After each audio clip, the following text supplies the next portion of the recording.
Welcome back to Patriots No Huddle, brought to you by PatsFans.com. Derek Havens, Mike Diabate, Steve Balscherry here as your host as always. Really thank everybody for listening live. Please do subscribe to us on our YouTube channel on Pats Fans, and also like, share, leave us a review on Apple or Spotify, wherever you download your podcast, because we want to go ahead and keep us high in those podcast rankings so other Patriots fans can find us. We've had so much great support and so much great interaction with people. So feel free to chime in with any questions if you're listening live. And if you're listening after and you want to send us a message, we have our Twitter handles here. So you can go ahead and send us there as well, and we can address it on the next show. Before we do anything, as I always start the show, Steve, how you doing, bud? Hey, every day's a holiday, except my computer isn't working well. So, Yeah, we'll see how you do. You're in the dark, okay? You're in the dark, back in your Green Beret era. Moving in the shadows. Mike, how are you doing, man? I'm doing well. Thanks so much, Derek and Steve, for holding down the fort in the post-game show earlier this week. Guys did a phenomenal job as always. And Steve, I've got your message. I understand you are too in a flank two position today. I got the guys on their way. Let's just say that. But no, all kidding aside, it's great to be here with you guys today. Mike, I want to give you the floor because you had something come up and you weren't able to join us on the post game show. So I want to get, before we kind of jump in, to a couple different things. I wanted to essentially just give you an opportunity to share your thoughts on the loss to the Steelers. I don't want to rehash too many things. Steve, I'll get your leftover thoughts as well because we've kind of stewed on it for a bit. But I feel like it was kind of a squandered opportunity. I thought it was the Patriots shooting themselves in the foot. I thought it was impressive that they could turn the ball over so many times and still have an opportunity to win the game towards the end. But ultimately you just can't make that many mistakes. And there was a lot of frustration that comes out of that game for me because it felt like the Patriots were the better team. And unfortunately, I felt like, I don't want to measure it too much, Mike, but to me, it feels like they just kind of handed the game to the Steelers. I think that's the biggest takeaway here, Derek, to be totally honest with you. I mean, that really is the worst part of this, is that later in the season, if this team is able to right the ship and they are potentially competing for maybe a wild card spot, maybe things get hot and maybe this team starts to really, pop the way we thought it would. They're going to look back on that game and they're going to say that was a very winnable game that we let slip through our fingers. And the Patriots are not a talented enough team yet to be able to let those games go and say, oh, it's early, we can still rebound. Each of those losses is going to mount, and this is going to be one that will sting for a while. Look, I know Patriots fans are still upset about the 5 turnovers, and they should be. That's really unconscionable, and really I don't think it's allowable in this day and age. You're not able to win games by turning the ball over that much. The Patriots were the first team in 2 years to fumble within their opponent's 5-yard line since the Eagles did it in week 8 of the 2023 season. So that should tell you that fumbles inside the 5, fumbles in the red zone are really killers, and teams make sure that they practice and make sure that does not happen again. That's on Mike Vrabel and the coaching staff to correct that. We talked to Mike on Wednesday and on Thursday. He's already making strides to make sure that doesn't happen in the future. Another thing that I wanted to point out is I know everybody's getting all up in arms about the turnovers, and that's something to be concerned about, but 7 penalties for 54 yards is also something that the Patriots have to look at. False starts continue to happen. You need to clean those up because penalties are going to happen throughout the game regardless, sometimes beyond your control. A false start is always within your control, so you need to be able to shore those up. And ultimately, I mean, the Patriots need to start getting back to playing fundamentally sound football. We didn't see that on Sunday, and it is concerning. So they've got their work cut out for them heading into week 4. In terms of hat tip time, or maybe a little levity when it comes to the disaster that a lot of people had to sit through on Sunday. Steve, Claire, and you called it last week when we spoke. Hunter Henry, a huge game, not just statistically on the field, but I thought Hunter showed an awful lot of captain's leadership by taking the knee injury, getting right back out there, and playing hard right up until the final whistle. So the tip of the cap to Hunter. Hopefully he'll continue to move in the right direction. He was a full participant in Wednesday's practice, so we look for him to continue on. And, ultimately, I think the Patriots need to build on some solid performances, but all in all, I think everybody needed to take a look in the mirror and really look at what this team's capable of doing. You see flashes of their prominence every now and then. You're going to see a lot more of that if they're going to pull out victories here as we head into the second quarter now, almost, of the 2025 season. I think that for me, and Steve, I'll go to you in a second here. I think for me, look, turnovers happen, okay, but turnovers and penalties have been really prevalent in the last few years, and that's what we saw this week. We saw terrible turnovers, bad decisions, bad ball handling. Pre-snap penalties have been ridiculous. I mean, like, some of these pre-snap penalties want to make me just like hurl myself off the Tobin Bridge. But I think that that's the signs of a bad team. Now, I'm not saying that's that's on Mike Vrabel or anybody else. Like, this is just they just need to be a little bit more seasoned. And the pre-snap penalty, Steve, have been just outrageous. What are your thoughts on the penalty issue? And then I'll ask you a secondary question after this and go back to Mike about the turnovers, but start with the penalties. Steve, your take on the penalty issue that the Patriots are having right now, because it has definitely been a big. Oh, well, I guess we just lost Steve. So Mike, I'll go to you. What are your thoughts, Mike, on the penalty issue? Well, again, and I think Drake May tried to address this a little bit when we spoke to him on Wednesday, and trying to at least put some of the fan base and their minds at ease in terms of what it's going to take going forward to fix that, and saying that these problems are fixable, and they are fixable. Pre-snap penalties come from coaching. It comes from solid knowledge of the football, where it is at all times, leadership from the snap, and Drake May did acknowledge that he can do a better job in this area as well. But ultimately, it's got to be on these linemen. It has to be on the offensive and the defensive side of the ball as well. Always be aware of where the ball is. That's something that I think Dante Scarnecchia was so good at coaching when he was here for his tenure throughout the league. The Patriots always had one of the most disciplined offensive lines in the league under his tutelage. That's not by happenstance. That's by example. He hammered the point home so much to not only the interior linemen but the tackles as well. You want to make sure that you're always aware of the football. Don't pay attention to the players that are moving. Pay attention to where that football is. If they can try to get that and get everyone on the same page, you're going to see those numbers go down. There's no question about it. They are not going to have as many pre-snap penalties. That comes with discipline. It's good that they're showing this early in the season because there is still time to fix that, but they have to also have a sense of urgency, because now we're already into week 4 this weekend. You don't want to be into week 6, week 7, and still be talking about pre-snap penalties being a problem this team needs to shake. I'm not saying they're going to cure it overnight, but we need to see better production, and we need to see better standings from them, starting with Sunday's game against the Panthers. Yeah, no, I agree with that. Look, I mean, Bill Parcells, I go back to this quote a lot. I mean, if you're not going to bark as a puppy, you're not going to bite as a dog. I just don't think this team has shown exactly. I know they're a young team. I know it's a new regime. I understand there's a lot of turnover, not only on the roster, but on the coaching staff.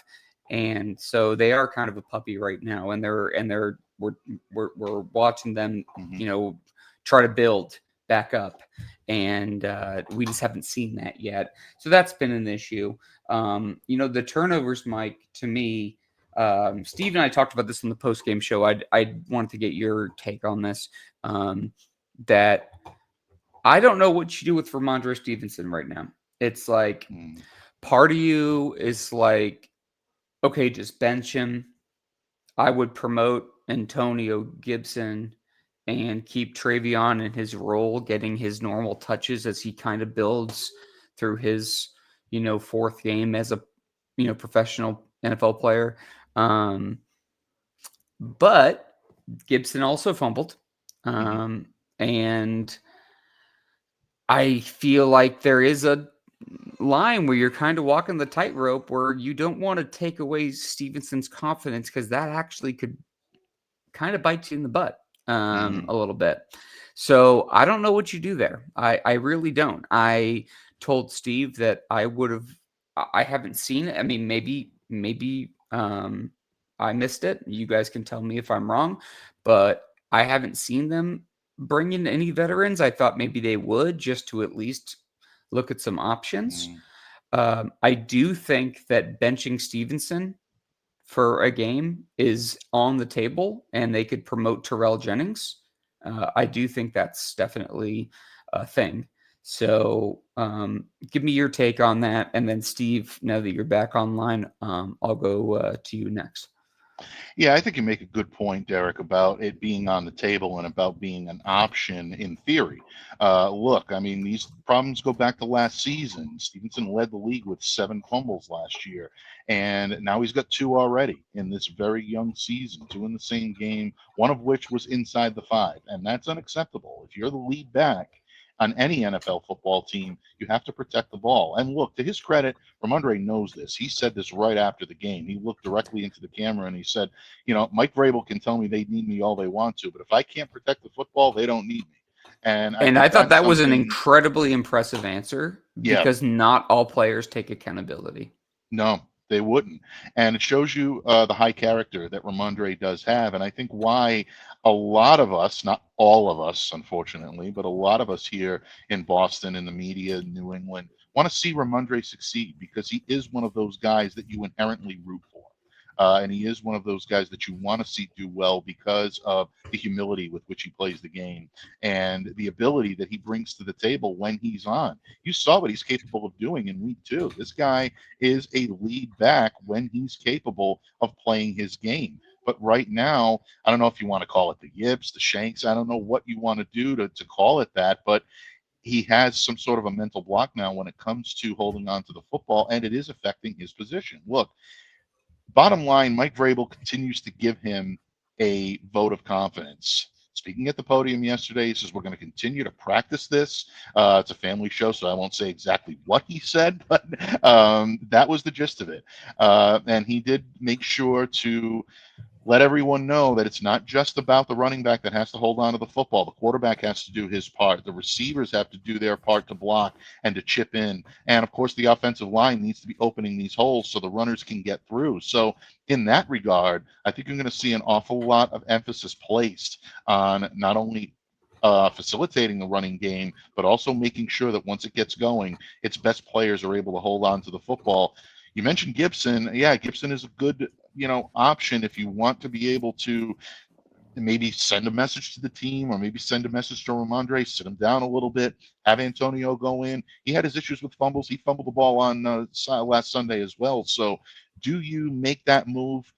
If I'm Mike Vrabel, I don't do it just yet. I still think there's enough to bite onto when it comes to Ramondre's prowess and it comes to his ability in the open field and the ability for him not just to run in early downs, but to receive on third. But that leash is getting very, very loose, and eventually it's going to slip off. And the Patriots are going to say, hey, you know what? Regardless of what you can give us when you're on, if you can't protect the football, you are not valuable to this franchise, to this team as its lead back. So I think that line right now is being walked very closely. I personally wouldn't cross it just yet, but If you're out there and you're listening to this and you're screaming at me and saying, no, Mike, he's been given enough opportunity, it's time for a change, I can't argue with that right now. I'm just telling you what I would do. But Ramondre is going to have to show improvement, and he's going to have to show it quick. It's going to start this weekend, and we It's have to crazy see that move. because he was the best player on the field in week 2. And then week 3 he comes back and he falls back into this issue that he had dealt with all of last year. And it's a liability. I mean, this team is not talented enough. I think some people, I don't want to speak for everybody. Okay. And Steve, I want to go to you about this. I think for some people, they look at this team as like a building team, which it is.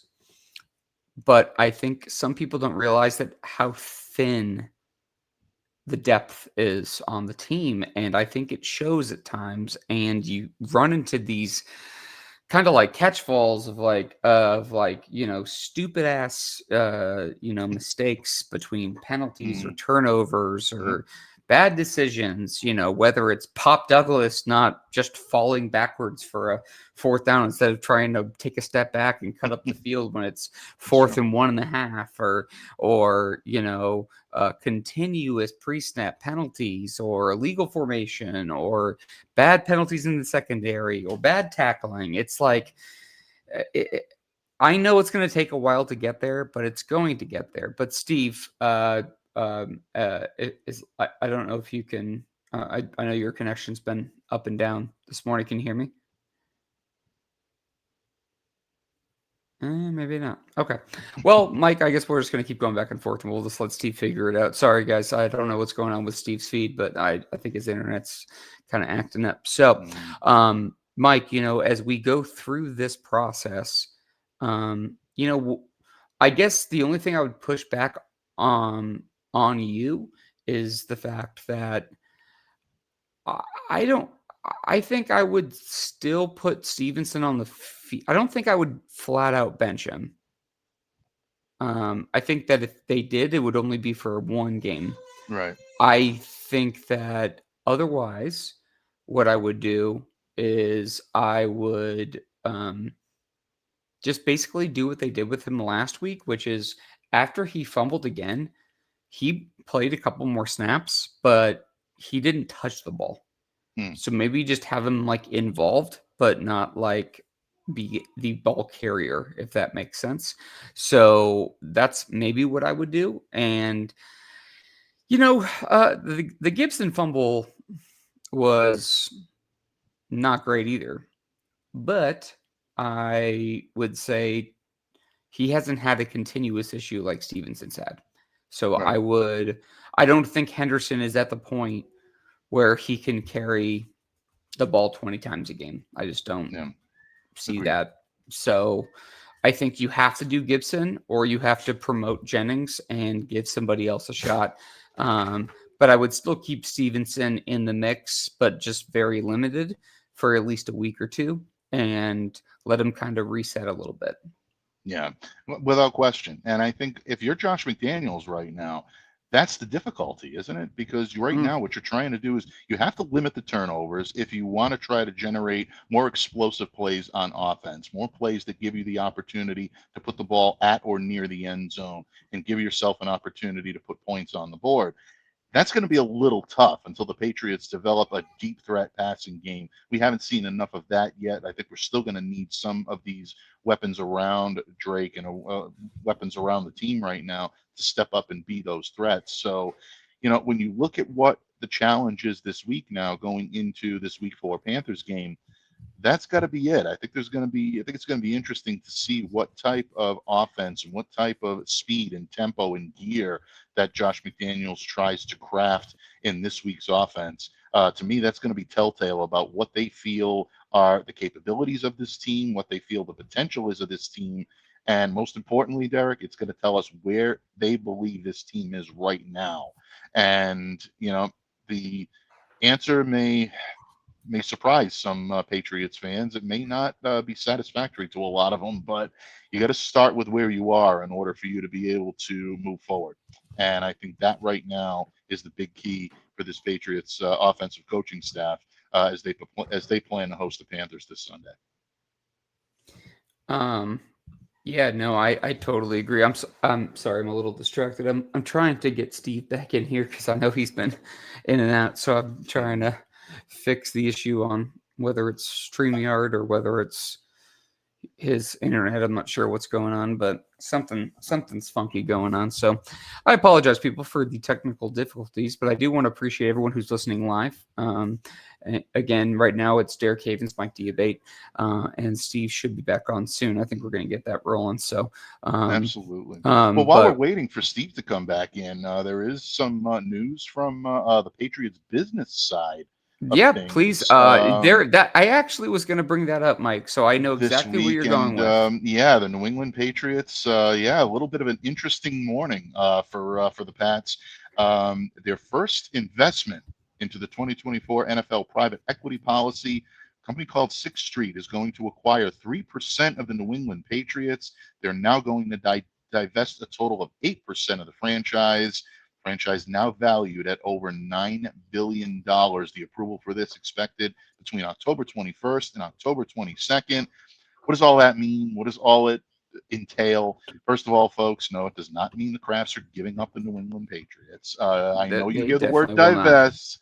I know you hear the word divest, and immediately you think of, well, they're going to maximize profits. Well, the Patriots are pretty profitable. I don't think they need to worry about maximizing too much. You always want more, but I don't think that's their motivation. The second motivation is a restructuring within the division. That's usually when divesting happens. I don't see a lot of restructuring going on at one Patriots place. I think the Crafts are pretty well in the driver's seat. They'll remain there for a number of years. The last one is intriguing, but not overly intriguing. Divestiture sometimes means that you're looking to value the company for a higher sale price down the line. Now, that could be something to consider way down the line, but I don't think that's a part of your imminent future. The reason why they're doing this is because it gives private companies an opportunity to invest in NFL franchises. New York Giants are doing the same thing right now with Julie Koch ready to come in and purchase, I believe, 10% of the New York Giants from the Mara family. You're going to see certain franchises follow suit.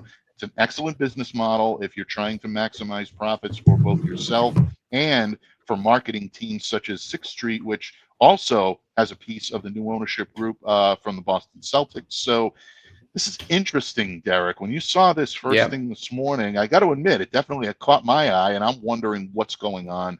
And then I remembered about this private equity policy that the NFL was putting in place. When you read it and when you read what the Patriots are doing here, it makes a lot of sense. It does make a lot of sense, but it definitely it was. I feel like it kind of caught me off guard a little bit. I don't know how it like when I saw the news, I was like, wait, what? Yeah, And then I kind of did a little bit more research into it, and it made more sense after that. I know they're. I think I want to say they're in the top 10 of most valued franchises they are. in the world. In the world, not the Yeah. country, the world Oh, yeah. of sports franchises. So you're talking about, because they were 6 billion like 10 years ago. Right. So to go to 9 now is insane. Like It's that's true. incredible money. So that's definitely something to be noted. I don't know. I mean, I don't really know what to think of it. I know that the Crafts. I know that obviously Robert's getting older. I mean, and I'm not trying to be morbid or dark, but like he's at the age where if he passed away tomorrow, knock on wood, it does not happen. It wouldn't be surprising, but they want to keep the team in the family. But to go ahead and get some more cash flow to do certain things, I don't think is crazy. Let's not also forget, and this is kind of maybe stupid, maybe not. I mean, Mike, you can flat out tell me if this is a stupid thing, but they're also paying 3 head coaches right now. There's, Yeah. I Oh, think yeah. they're still paying Bill, and I know Yeah, they're there's still still a paying residual Gerard, left. and they're paying Mike. Yeah. So let's call a spade a spade. Business is business. Yep. There's cash flow. So let's Yeah. not pretend like that's not a thing. Oh, Now, absolutely. Yeah. like I'm not trying to be, you know, to 98.5 over here, but that is a real thing. So it's still a business. I wouldn't like wave any like cautionary flags. I don't think that's a big deal, but I do think that it is kind of interesting, a little eye-opening, as you said, and I do think there are some factors here involved. And I'm glad you brought that up because I read that first thing this morning, and I thought that was something that was certainly worth talking about on the show. Oh yeah, absolutely. And tip of the cap to my good friend Matt Doloff over at 98.5 The Sports Hub, reporting that according to the reports, the Crafts do intend to keep their fresh infusion of cash, which is about $720 million that they will be getting for this divesting, on the books for future investments. So keep that under your hat, folks. They're going to Patriots keep right making. now. Yeah, I didn't mean to cut you off. no, it's I okay. just wanted to say that based on that statement of getting that money, I should have mentioned that in my answer to your question. I was going to say that they are going to keep putting money into that stadium. Yeah. So there are going to be more changes coming. Oh yeah, absolutely. And again, as the NFLPA surveys come back and the Patriots continue to dwell at the bottom in that department, they're going to do everything they can to pull that out. I can tell you that deeply affects the Crafts, and it really does bother them when they see low scores such as the ones they've had in the last couple of surveys. They want to get those up. They want to make sure that their players feel comfortable and feel happy in their home environment. And that, I think, is their ultimate goal right now. So we'll see how all of this is invested. But knowing that that's going to be on the book, very interesting times coming in Foxborough here in the next couple of years. But I totally agree with you. That caught me off guard this morning as well. But when you do a little digging into it, folks, don't follow all the internet naysayers. There's a lot of clickbait out there. Some of it is outside of Patriots Nation. Some of it comes from within, unfortunately, and that's sad to see.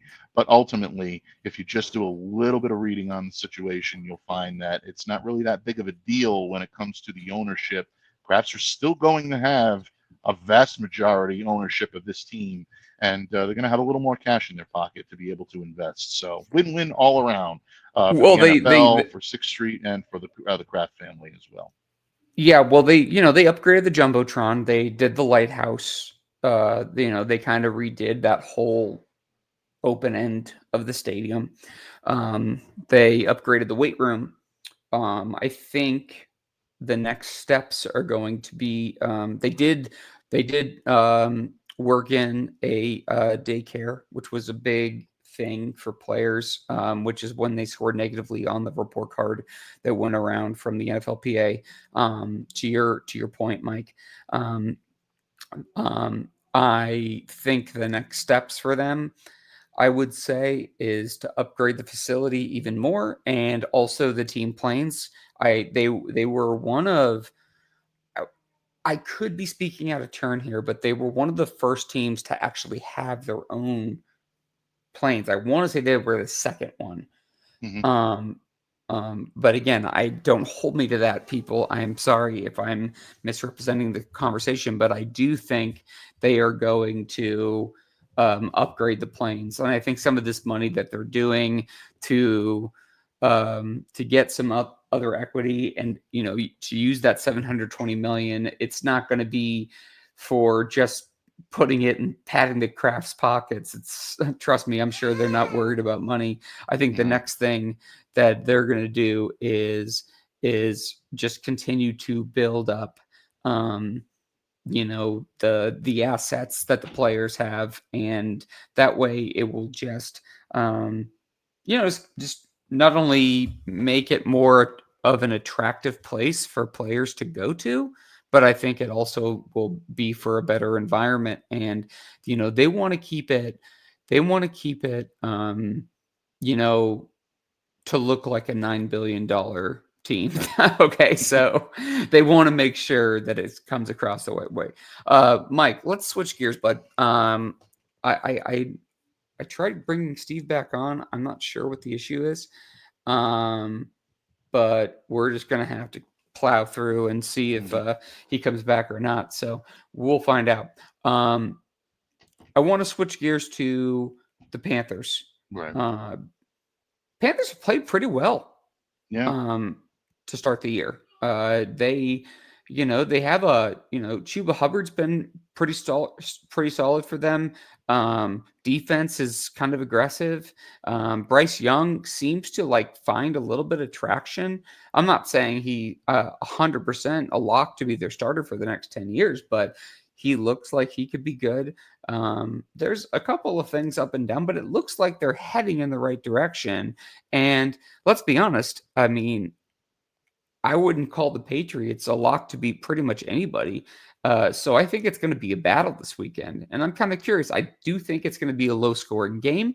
But I do think that there's going to be, a challenge in front of the Patriots this week to deal with what the Panthers have on all sides of the football.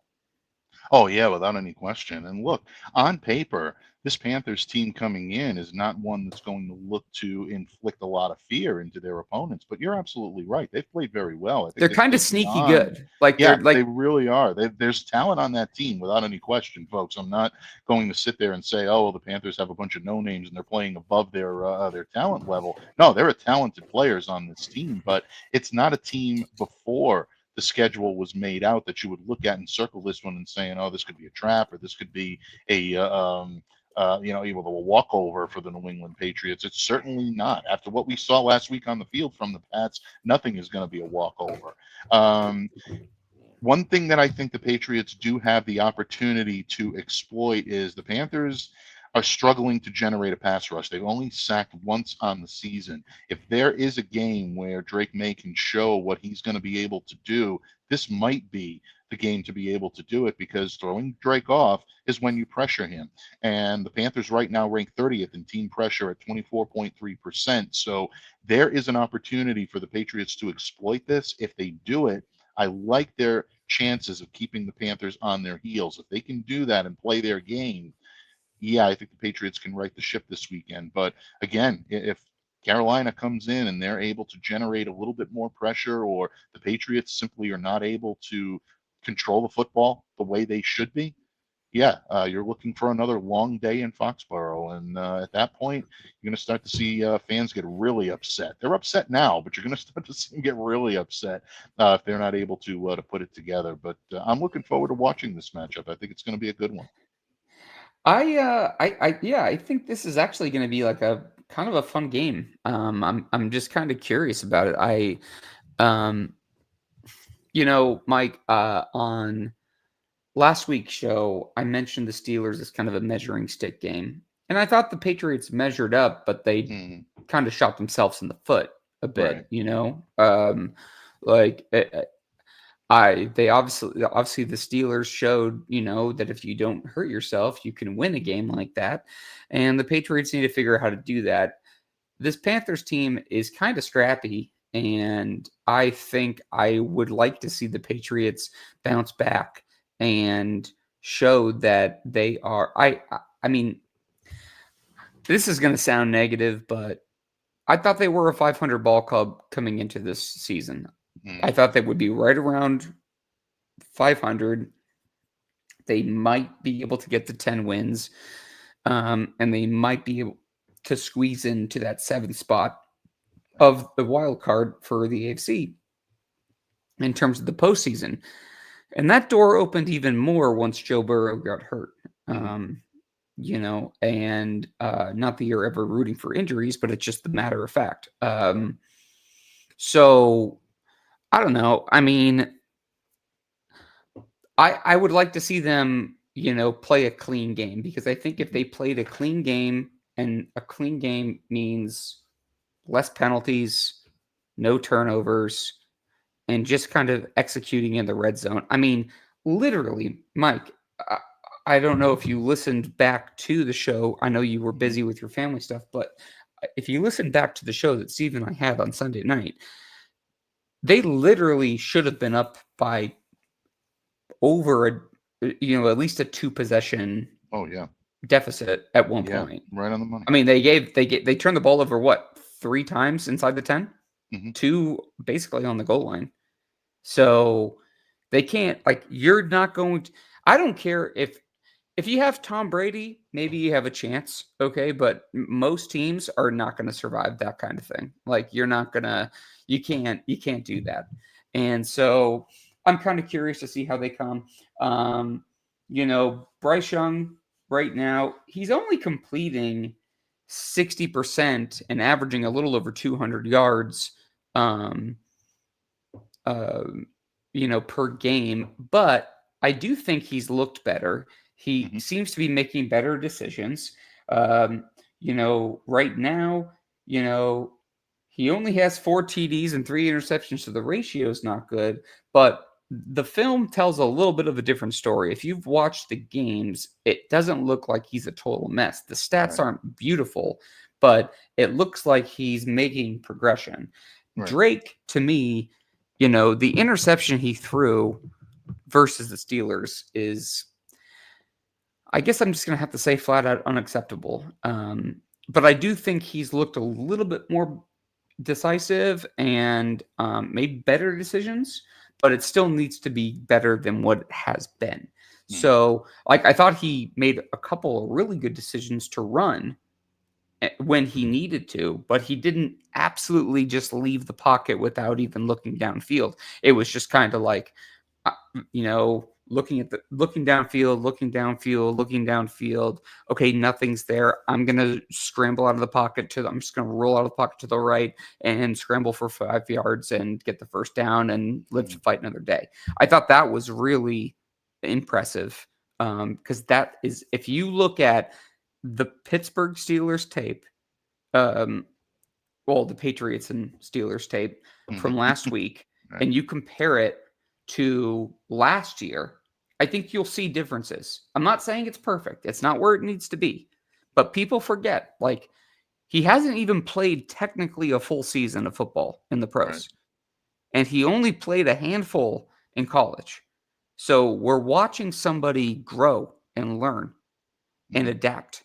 So I think people need to keep that in mind as they watch Drake. Now, does it need to be better? Yes. Is there also room for patience and growth? Yes, there is. So I Mhm. think people need to keep that in mind too. Oh, without question. Absolutely without question. And one of the ways that I think you can do that and give Drake the opportunity to be able to maybe spread his wings a little bit more than he did against the Steelers is to utilize the middle of the field. And I think that's something that Josh McDaniels now is going to be looking at this Panthers team and saying, okay, well, if we can start taking that opportunity to utilize some of his weapons in the middle of the field, we can go ahead and we can move the ball. And maybe that does free things up for the Patriots to try to take some deep shots this week, maybe a little bit more than against the Steelers secondary back in week 3. I think the same is true on the opposite side of the ball defensively as well. I think the Patriots have to take away the middle of the field against Bryce Young. Bryce has been very good about utilizing that area of the field. He's got 2 very good weapons that know how to utilize it and know how to maximize it in Xavier Legette, Xavier Leggett. which has been, I don't want to say he's lived up to that first round type pedigree, but Yeah. there are flashes of that first rounder that are in there. And if he comes into his own and he starts getting the ball fed to him regularly, you want to see he's got the ability to go off and show you that type of talent. So always want to be wary of him. Ted McMillan has been everything as advertised. He's got a very fluid motion, and the Patriots need to account for him. Now, both of these players did not participate in Wednesday's practice. They were both listed on the injury report with injuries. I know McMillan is dealing with a calf injury right now. I think Leggett is listed with a leg injury, if I'm not mistaken, or a hamstring. I'm going to have to go back and take a look at that. But Thursday's practice is going to be very telltale as to whether or not we're going to see these 2 gentlemen in uniform when it comes to this game.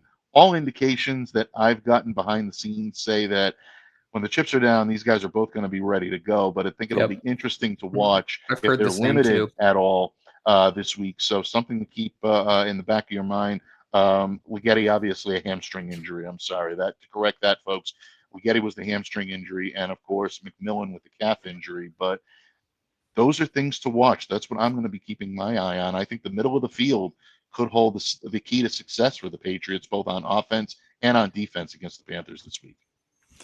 Yeah, I think that's really interesting. I mean, McMillan. I mean, I'm hoping Gonzalez is going to be able to play because he'd be a perfect person to match up with either one of those players. McMillan's a little tough. Shout out to my alma mater, University of Arizona, for Tet. I still wasn't the biggest fan of him coming out, but he's. I think I like the word that you used. He has been fluid and he's been as advertised. I mean, we'll see what he grows into. I mean, he's only a couple games into his NFL career, so there's a lot to kind of unpack there. But you know, he's still a threat, and he's kind of a mismatch um, because of his size, and he's kind of he can kind of box you out as a receiver versus a cornerback, where it's going to be tough to go ahead and make plays defensively against him to guard him because his target area is significantly bigger than someone like, let's call it Pop Douglas. I don't know. Hmm. Like, it's just different. The range is wider and it's easier for the quarterback to go ahead and hit that. So, I think Legette's had his struggles, but he's still talented. Also one of the funniest players in the league, I feel like. I don't know. Maybe it's just the accent thing for me. I think it's really funny. But let's get into the game, Mike. Um, when you're thinking about this Panthers team, you do have some questions about the Patriots secondary right now. Alex Austin has really struggled after a strong second half of the year last year and a really good preseason. He's been flat out a liability. This is not hyperbolic. I honestly thought he could be cut after the Steelers game. I wasn't sure what they were going to do with him. Um, I'm wondering if they don't try to elevate somebody else. Um, we talked about this with Ramondre Stevenson and Gibson and Henderson. I think the cornerback room is kind of in the same boat where it's like I would not be shocked if Gibson gets the lion's share of the carries and Alex Austin is kind of demoted and only plays a few snaps because he really has struggled and it's killing them. Christian Gonzalez not being out there is absolutely killing the It Patriots right is. now. Not only is it the fact that they're not playing more man, they're playing more zone. They're Hmm. also going ahead and having that shallow depth. And even though this roster has improved, as I alluded to earlier on the show, the depth is not there on this team. It's going to take a year or two to build as they're moving forward. So I wonder what your thoughts are on the cornerback room because to me, I don't see how you roll out Alex Austin as a starter this week. Yeah, I don't think you can. And the Patriots haven't. Let's face it. Last week was not a week that Alex Austin saw an awful lot of reps. I mean, Carlton Davis is out there. He's going to do his thing. He's a good complementary piece. He's a 1A, but he's not a complete and utter number one.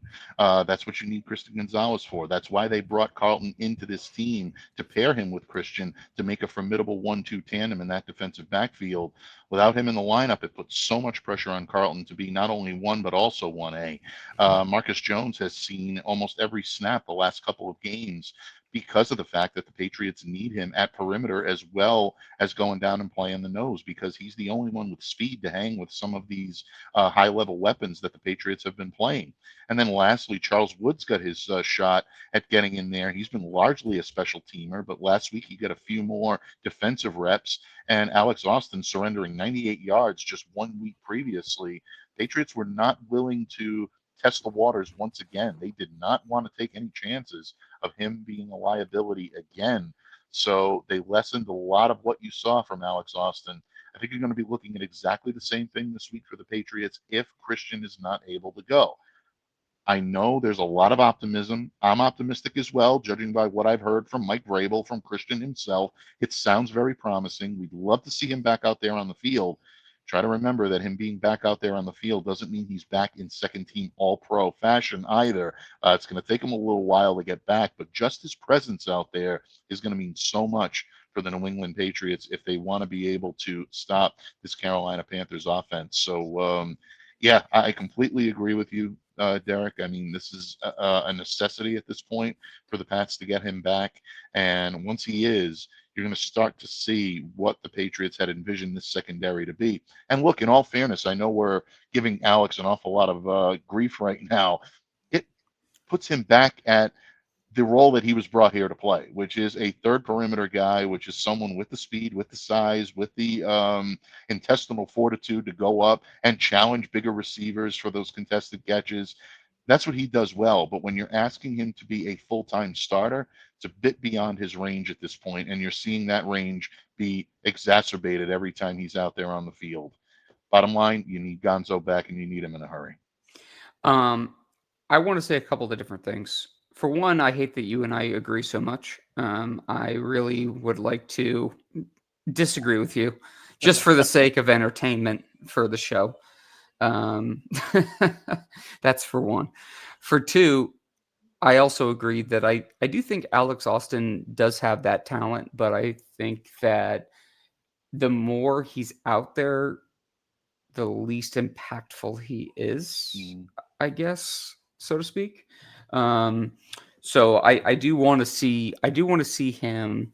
Um, I do think he should be in a role where he's like a top 3 or 4 cornerback, right? But I don't think that having him out there as much as he's been, because Gonzalez has been hurt, I think that also actually hurts Austin, because I do think that it kind of backfires on him a little bit there.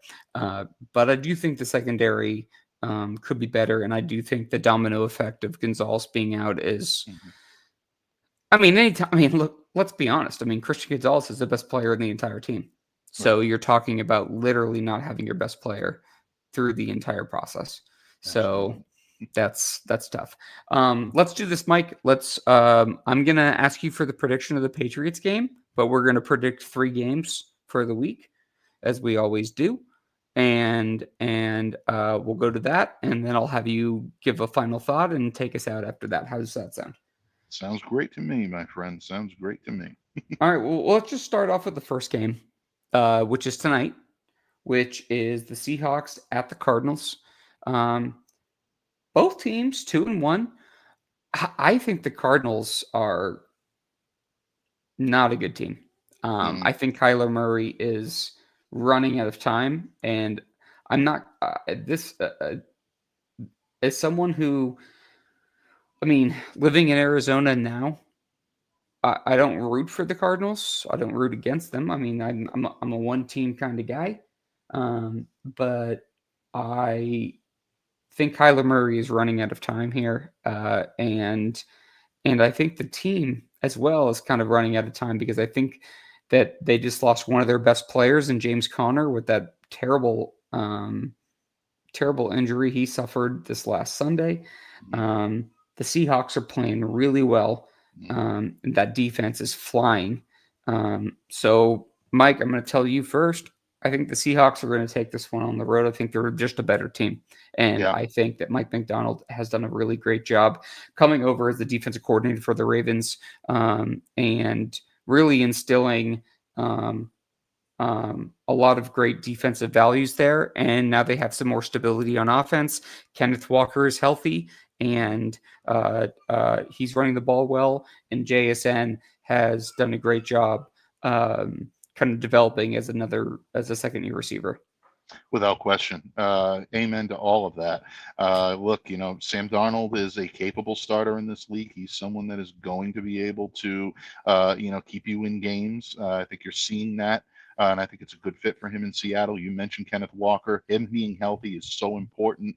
163 yards rushing through the first 3 games. So look for him to continue to be their guy up front. And Zach Charbonnet as well. I don't want to give any Go emotions Irish. to him at all. Definitely someone that is capable of handling that. But JSN to me, Jackson Smith-Njigba is showing every day why you, me, a lot of people in this region were absolutely enamored with this kid when he was coming out of Yep. college and the type of receiver that he could be in this league. So great stuff. Cooper Kupp is looking like a smart move in bringing him in. So a lot of reasons why the Seahawks team, I think, right now is playing well. But again, it comes back to the defense. I like the way this team is playing defensively. That is what carries them to victory here. I'm going with the Seahawks as well. I think this is going to be a lower scoring game, but I think they pull it out by, we'll say, by a double field goal. We'll say by 6 in this one. Okay, I like that. I'm trying to look. I'm just looking at the schedule. I know we're gonna get. I guess I'm gonna go to this game because I think this game is kind of interesting. Eagles at Buccaneers. Baker Mayfield really has come around and played well. Although Mike Evans is hurt, so that's a factor for sure. And the Eagles are playing some really good football, and they look like they could repeat. I don't think that's out of the question to say. But it is in Tampa Bay. And I think the Buccaneers, I don't know if you would agree with this or not. I would say that they've kind of taken on as a team the character of their quarterback where they're a little feisty, you know? So, I do think that that's a possibility for the Buccaneers to upset Philadelphia. What are your thoughts on that? I'd still lean Eagles win, but I do think it's going to be by a close margin. I do think it's going to be a very good game. Yeah, I agree with you. I think this is going to be a real good game, and I think Can't this you has a just chance disagree to with be me one one of the. time? Yeah, I disagree with you. I think Tampa Bay is going to go in and blow the barn doors off them. Damn the torpedoes, full speed ahead, shoot off the cannons and the pirate ship. No, all kidding aside.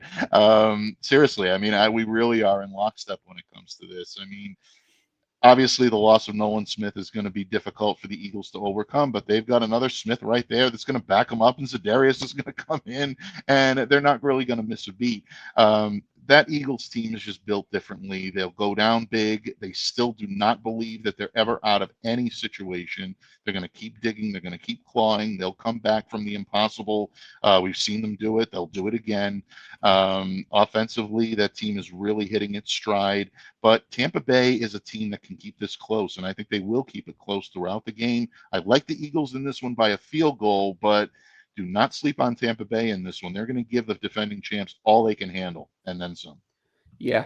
No, I definitely agree with that. Hey Chris, what's up, man? I just wanted to give you a shout out. Thank you for listening Hey, as Chris. always. Anyways, I'm totally with you there. I was kind of debating on 2 or 3. I mean, as I'm looking at the schedule, there's a couple of games that are kind of interesting, but I feel like we have to talk the Ravens at the Chiefs. I mean, that's going to be a heck of a matchup. I think that the Ravens are such a well-built football team, but I think they need to still execute it in the postseason. But it's week 4. It's not, the postseason, so it is what it is. I have a kind of a hot take, Mike, that I want to take you up on with this game. And the hot take is that I don't think the Chiefs are that good. Mm-hmm. I think that people are missing their deficiencies. And I think that I understand that Patrick Mahomes is a generational talent and he's a great player. And I think Andy Reid, maybe somebody would argue otherwise. I never thought much of Andy Reid when he was with the Eagles, but I didn't think he was a bad coach. I just didn't think he was like a great coach. I think he's proven to be a great coach, and I think that they're interesting, but I think that what people are undervaluing here is that it's hard to have sustained success in the NFL.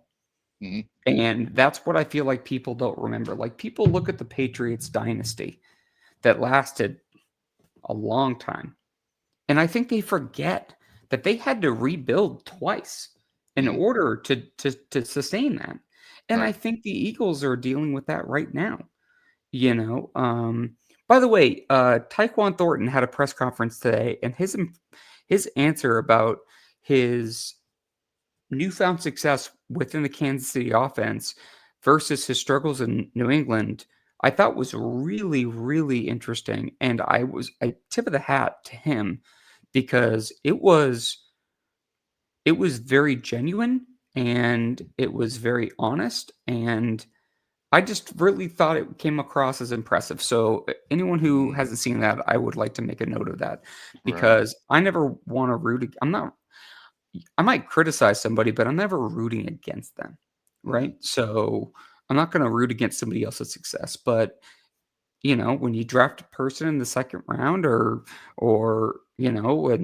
when you're as a fan, you're watching somebody and they don't produce. Okay, well, if they don't produce, then yeah, you're going to criticize them. It is about production at the end of the day. He didn't produce New England. He's starting to produce in Kansas City. He caught on. Great for him. I just wanted to give him a shout out because I really respected his answer, and I would implore everyone who listens to the show or watches the show to go look at that because I did think it was cool. Just from a human perspective. Absolutely, Um, without a doubt. And just as an offshoot to that, I mean, someone who's covered Taekwon since the moment he walked through the doors here in New England, always accountable. You never heard Taekwon Thornton making excuses for his play on the field or what and happened that's or not his every injury player. status.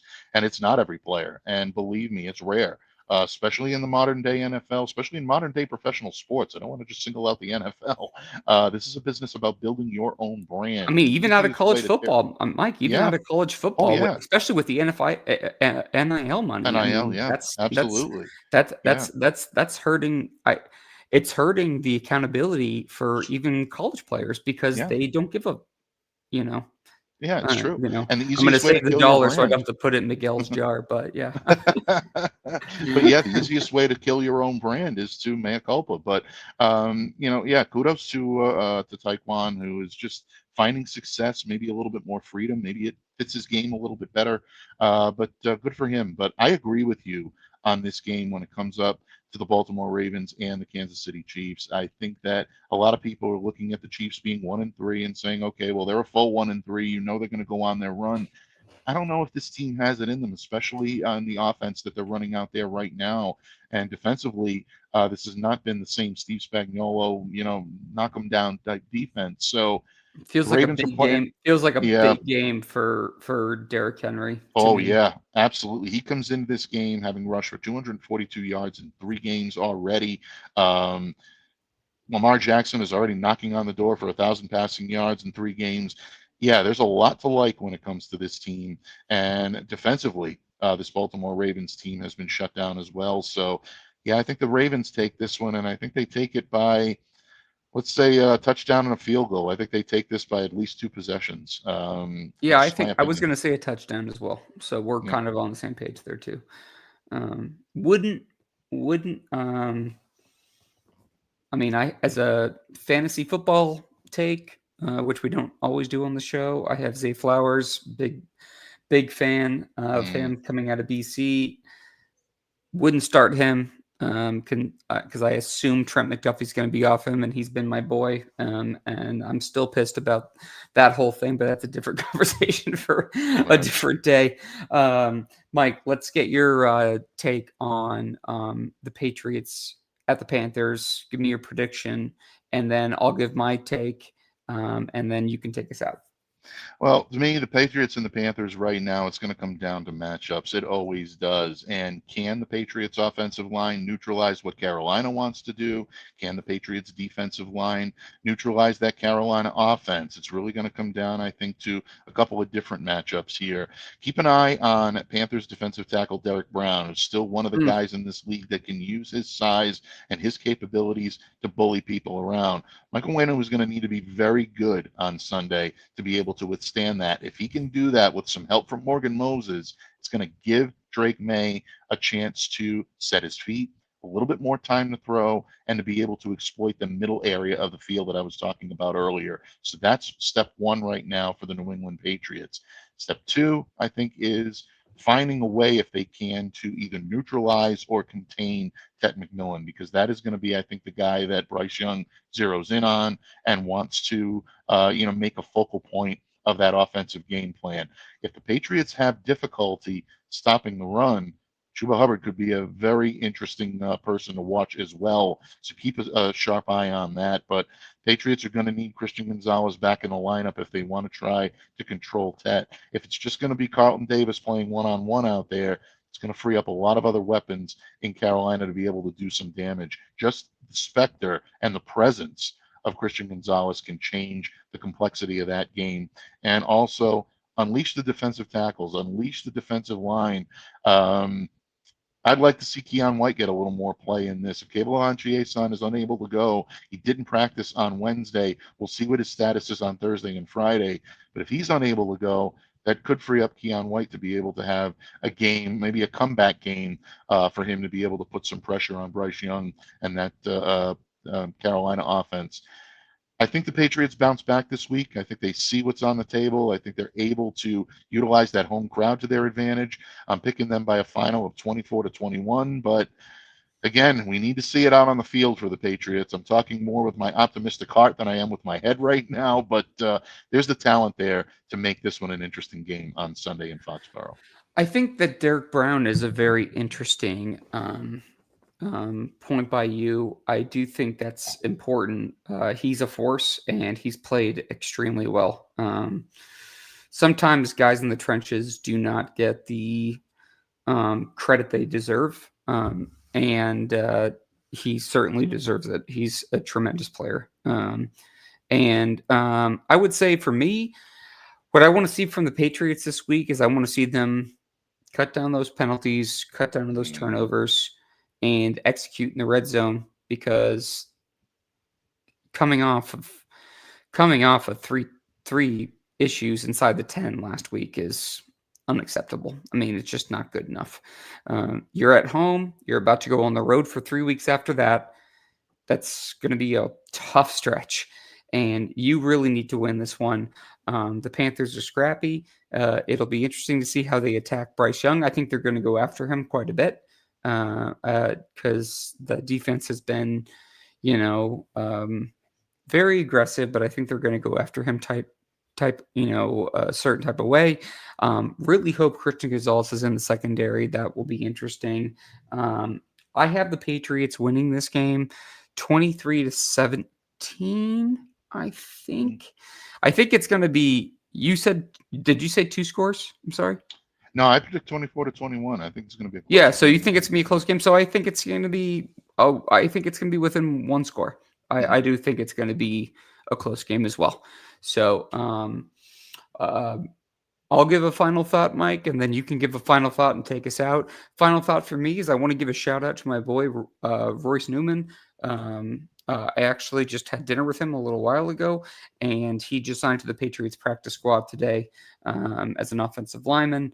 Him and his wife are great people, and I'd love to see guys get an opportunity. So that was cool. And just wanted to give a shout out to him for that. Mike, final thought for you, bud. Absolutely. Final thought. Congratulations to the 20 New England Patriots who are nominated for the Pro Football Hall of Fame. The list coming out on Tuesday, I believe. And just some of the who's who in the Patriots dynasty era are finally getting their shot to make Pro Football Hall of Fame's illustrious list over there in Canton, Ohio. I still think it's a travesty that Adam Vinatieri and Rodney Harrison are not Hall of Famers right now. Let's try to fix that this year. I still think you can make a case for Wes Welker. I think you can make an interesting case. Freaking joke.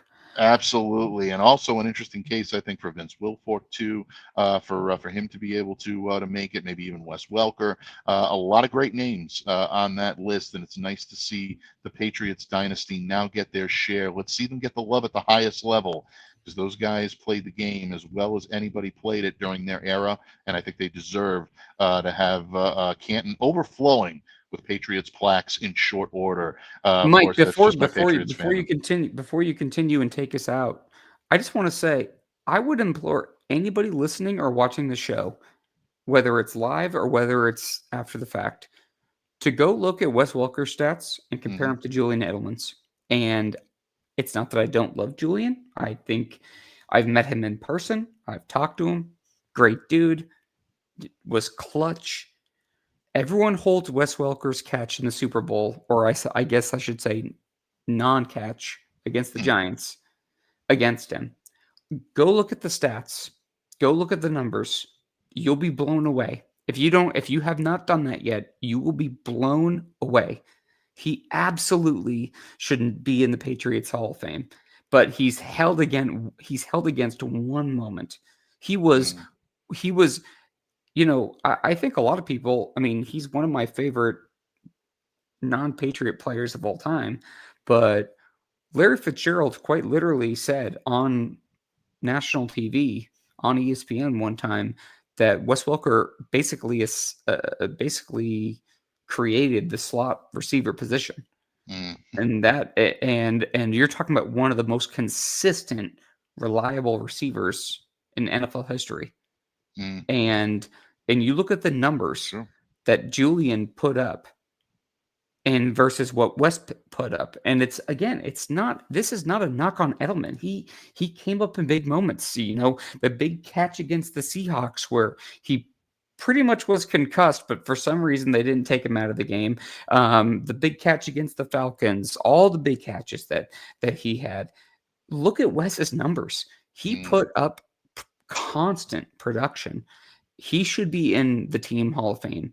I didn't mean to go on that rant, but you kind of sparked it in me, and I do feel like it was notable. No, it's true. You're absolutely right. And look, Julian deserves all of the praise that he gets. Congratulations to Of him. course. And It's not one against the other. For being inducted into the Patriots Hall of Fame. But I agree with you. Go back to that 07 season, that juggernaut 07 season. You count the number of Welker jerseys you saw in the stands in Gillette Stadium that year. You'd be surprised just how beloved he was up here in New England. What a great career he had throughout his NFL tenure. So on that note, will this next group of Patriots start to write their own lore? Will they start to build their own Hall of Fame careers?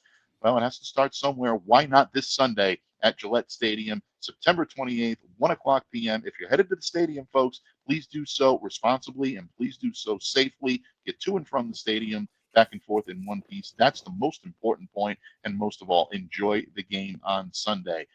On behalf of my good friend Derek Havens, who once again carried the ball in the absence of our Patriots Faison, Steve Balistrieri, who was missed today, but we hope we got this right in your honor, my friend. I'm Mike Debate, reminding all of you to stay safe, to stay well, to be the change that you wish to see in the world. Have a great day, everyone, and we'll see you back here again next time on Patriots No Huddle.